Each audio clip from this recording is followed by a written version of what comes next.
Ito ay rated SPG, striktong patnubay at gabay ng magulang ang kailangan. Sagad na nga ang galit ni Olga sa mag-amang Ramon at Don Julio.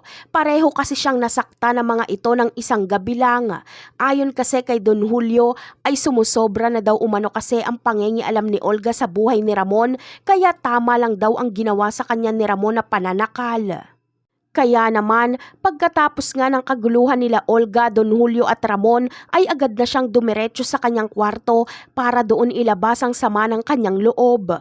Galit na galit nga siya habang pinapangako sa kanyang sarili na hindi siya makakapayag na siya lang ang lulubog pag nagkabukuhan na.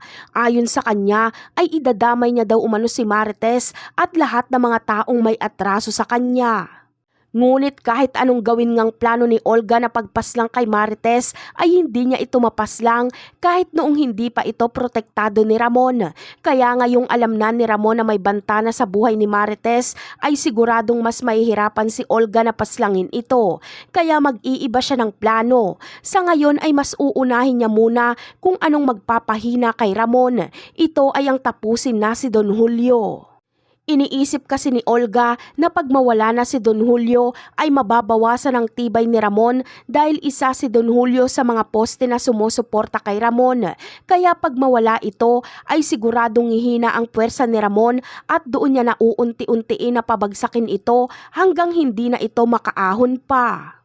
Ngunit ang inaakalang plano ni Olga na pagpaslang kay Don Julio na mangyayari ay hindi matutuloy dahil si Ramon na mismo ang makakahuli sa kanya bago niya pagawin ang balak niya kay Don Julio. Sa pagkakataong ito ay wala nang takas pa si Olga dahil si Ramon na mismo ang makakakita sa katrayduran niya.